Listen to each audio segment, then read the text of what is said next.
What's up everyone, it's ENDYMION, and I got a bonus video for you today since there's some stuff I really want to dissect and get into. From the Doctor Who trilogy of specials alienating fans to a very weird Netflix show that erases the true events of its subject matter, and replaces the actual people who made history for a strong black woman. That second story, by the way, is so disrespectful and crazy, but I'll get more into it later on. To start, let's look at Doctor Who, which had its third special aired, which is called The Giggle. And as for footage, I'll just play some dope video games in the background. Cool? Cool. This special ended up raising eyebrows and cemented further that the culture war is evolving, and these creators refuse to create things without messages integrated within them. Fans have begun speaking online following the special on how the next Doctor, who's played by Nukti Gatwa, already cements that this beloved series is going to pander like never before in the future. In case you don't know, in the Giggle special, the Doctor basically gives birth to himself and splits into two versions of himself.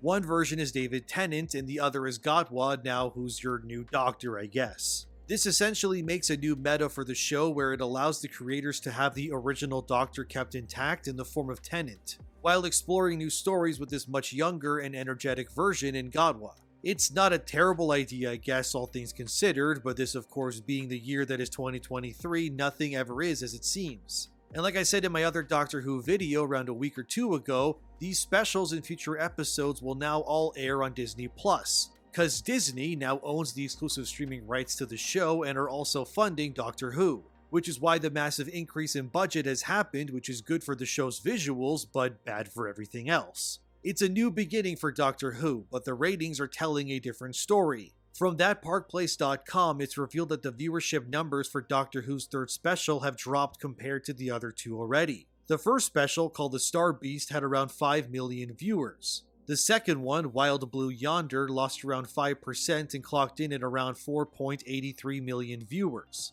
The most recent special, The Giggle, has lost another 9% of its viewers, hitting 4.62 million.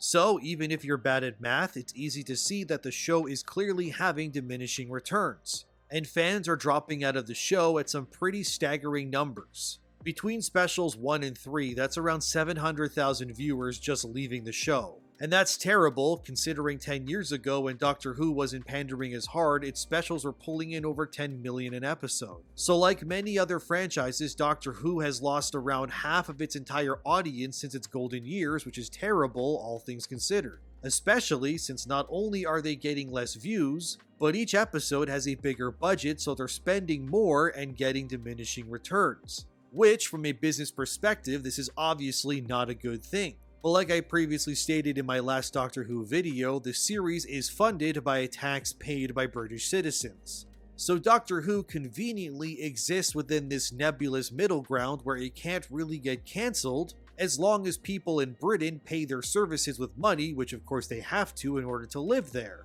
If Doctor Who was a normal show on some other network pulling these sorts of numbers, the entire thing would have been a tax write-off and likely erased from existence Willow style long ago. But if you watch this channel often, you know oftentimes these shows and movies being released today aren't as concerned with profits as they are with social programming and spreading messages. Sure, they lost 700,000 viewers between specials, but as the Joker once said, it's not about money, it's about sending a message, and that rings true even to this day. It's why so many beloved programs have been bleeding views for years now, because pandering is a #1 goal, when before, of course, it was views and watch time, which, when you're a business, makes sense because the longer people watch, the more ads you get to play and the more money you end up making. But now, due to ESG and crap like that, the belief system has changed.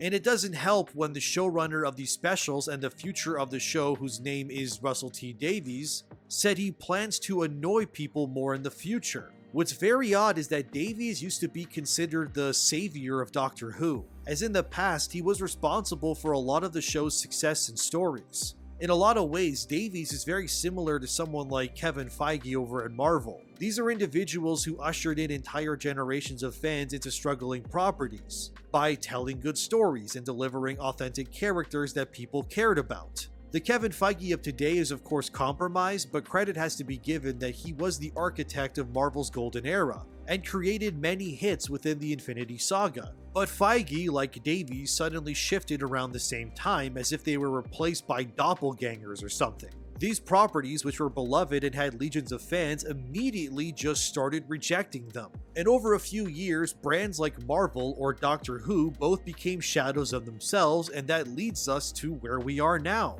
Russell T Davies was the architect of modern Doctor Who, so how can the man who was responsible for its resurgence be willing to drive his life's work into the ground?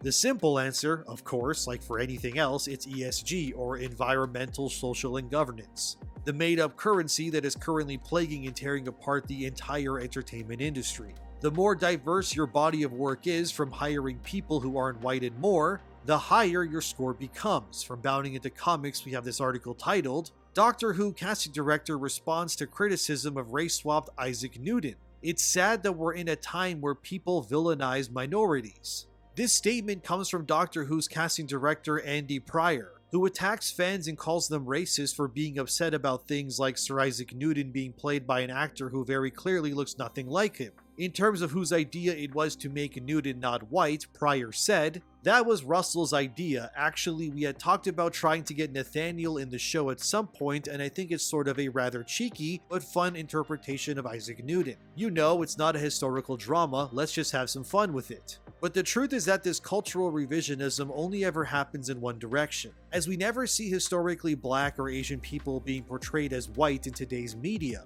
So while Pryor and Davies, who of course were responsible for the very deliberate casting of Sir Isaac Newton, they try to play it off as saying, "Oh, we're just having fun, relax a little." But again, like I said, it only conveniently happens when it comes to white historical people. And 9 out of 10 times, the people who push for historical revisionism are oftentimes white people themselves. Which makes these statements even more bizarre, since they of all people would likely be aware of how absurd it all is. But they do it because pandering in ESG is more like a self-jerking circle than anything else. And ultimately it comes down to a group of powerful, often white individuals all trying to out-virtue signal each other constantly. It's like two rich guys trying to out-rich the other by buying more expensive cars or absurd paintings. They both know it's a waste of money, and they both know what they're doing is stupid, but it's just to prove a point to another powerful person in order to get a leg up on them. And that's why, like rich guys buying stuff they don't need, these sorts of acts are never genuine. And oftentimes I feel embarrassed for these actors who do these sorts of things.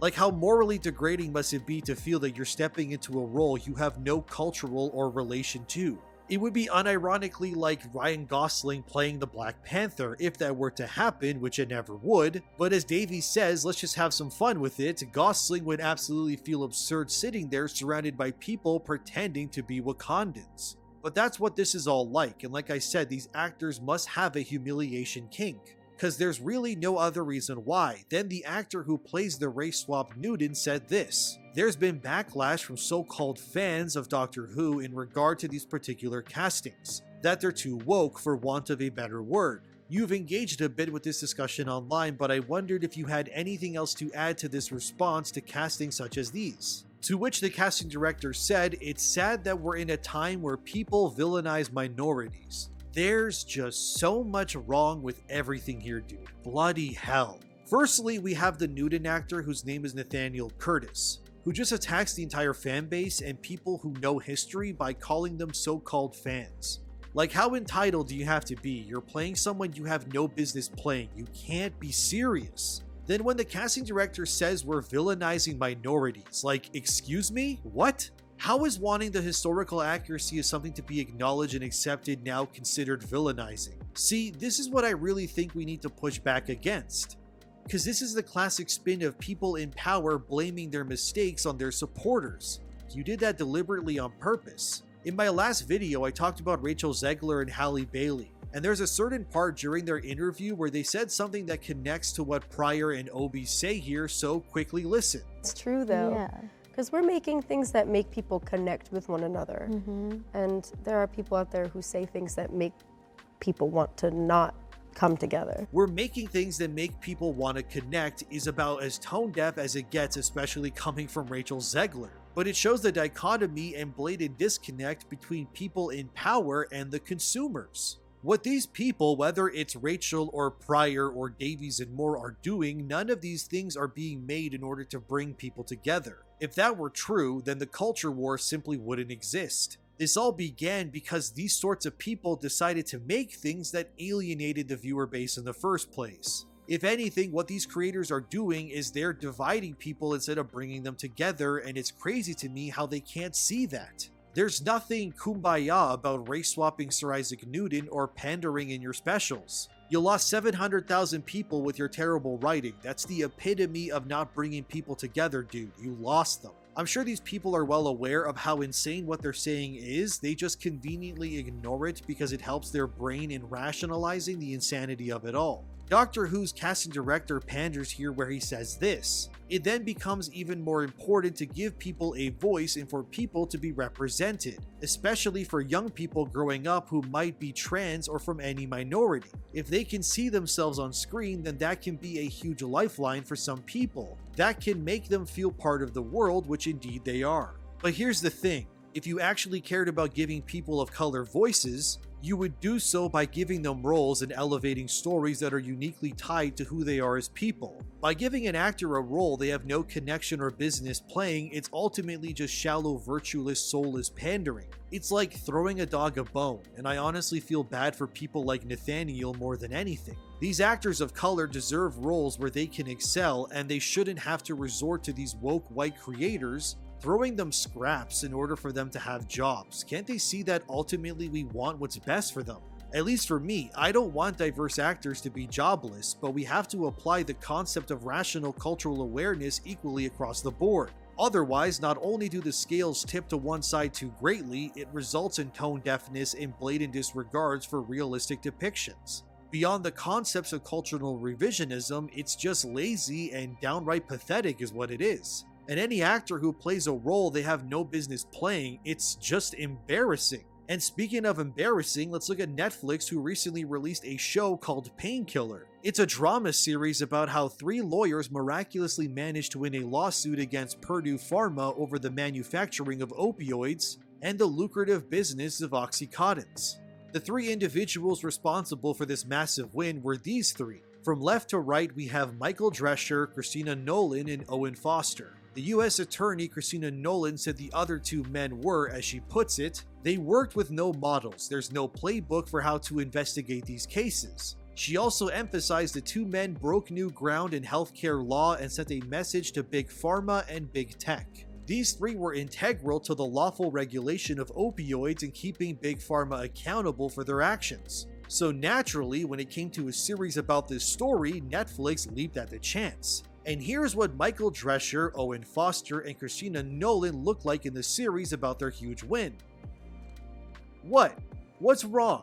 Why is there only one person, you might be asking? Who the hell is this? Oh right, well, let's read the article's headline from thepublica.com titled, "Netflix accused of race swapping after replacing investigators who took down Purdue Pharma during opioid crisis with a fictional black woman." That's right, dear viewer. Netflix, like Doctor Who's creators as well, decided to not only race swap the real historical individuals behind their stories, but in Painkiller's case, they created a fictionalized character who instead became responsible for taking down Big Pharma. A big black woman with a girl boss attitude named Edie Flowers, who 100% never existed and has no business being in the role she's in whatsoever. But like Sir Isaac Newton, the pandering and messaging can and will not stop at any cost. So, what gives? And why does this matter? What's the big deal? The reason why this is terrible is because this is supposed to be about the true story of the little guy versus Big Pharma. And people will watch this series believing that it was a strong black woman who took down the Big Pharma company single-handedly. It's not only historical revisionism, it's actual propaganda, and it sucks. The actual heroes of this case are Michael Drescher, Owen Foster, and Christina Nolan, and we all know the reason why their voices and names were erased from a story they had major parts in. 'Cause they're white, and very likely straight as well, which is poison to places like Netflix. So instead, you get a fictional, powerful black woman who has absolutely no business being there. and it's pushed as fact when it's very clearly not true.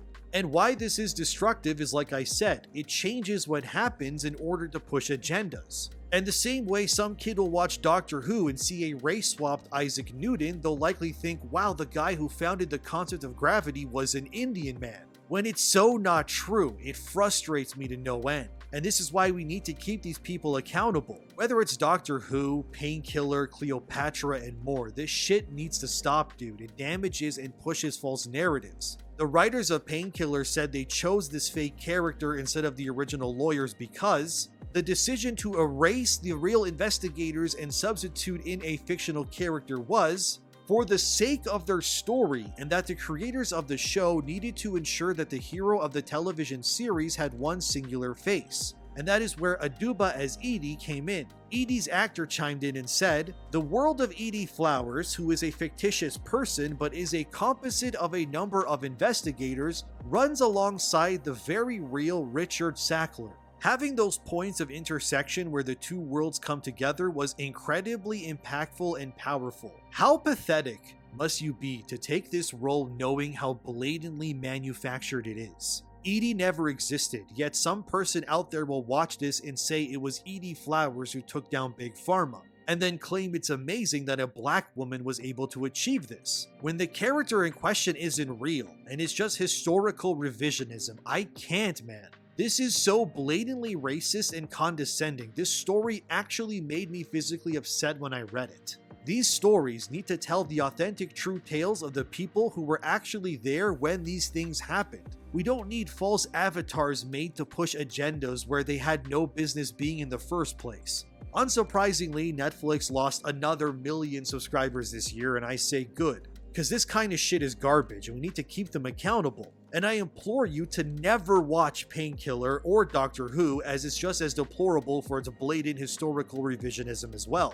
These people will pander and ruin everything until their reality becomes the truth. And I don't know about you, but I will not accept their falsehoods as gospel. Whether it's Doctor Who, Painkiller, and more, these sorts of things need to stop. And as I was making this video, it turns out yet another character is getting race swapped as well. Although, unlike Sir Isaac Newton and the Painkiller nonsense, this character is fictional. The hero in question is Moon Knight, who's usually portrayed by Mark Spector. Anyway, Marvel announced a little while back that Mark Spector would be killed off in Moon Knight number 30, leading to a relaunch of the series with a new mystery character taking his place. Well, the issue leaked, and I'll let you guess what gender and such this new Moon Knight is. To back up a bit, Mark Spector is chasing Zodiac and Black Spectre, and in a moment of weakness from fighting like crazy, the true villain of the story, Robert Plesko, ends up shooting Mark Spector and he dies of his wounds. Although Mark Spector dies, his friends vow to keep his fight going in his name and confirm they will keep his spirit and legacy alive as the Midnight Mission. Although the very last page reveals amidst this group's assembly, Moon Knight's receptionist sits in front donning all white and wearing his pendant, heavily implying that this strong black female character, who's also a vampire by the way, will indeed become the new Moon Knight, because of course she will. This mental illness haircut strong female character's name is Reese. And yeah, it's all but confirmed that she will become the next Moon Knight. And like every other Marvel superhero these days, their legacies are being replaced with diverse woke remixes. Iron Man is a small black girl called Ironheart now. Wolverine is now Logan's clone daughter. Captain America is Sam Wilson, and of course there's Miles Morales, who's still just Miles Morales. As always, these writers are creatively bankrupt, and all they can do is like the Pandaverse said, which is put a chick in it and make her lame and gay over and over again. And I'm just sick and tired of all of this. There's no respect for the characters or their legacies. And the fact these woke writers will even erase real life, still breathing people from their own achievements and things like Painkiller should probably not make me surprised that characters like Moon Knight are also following suit. At this point, whenever I hear someone is taking over the mantle of a predominantly legacy character, I can usually guess with accurate cynicism exactly who these new characters are going to be. It's no wonder comics aren't selling, and it's also no wonder things like Painkiller or Doctor Who have terrible audience scores too. Because all of this stuff isn't being made for audiences, it's just designed to pander and increase ESG. And it's so laughably on brand for the year that is 2023. And that is why the rise of woke identity politics and the culture war burns brighter with every passing day. And I hope this video helped enlighten you to how blatant and hellbent these creators are when it comes to shaping truth in order to fit their lives. As always, like and subscribe and share the video if you enjoyed it, and thanks to my patrons as always. Have a wonderful day, and please keep asking questions, and I'll see you in the next one.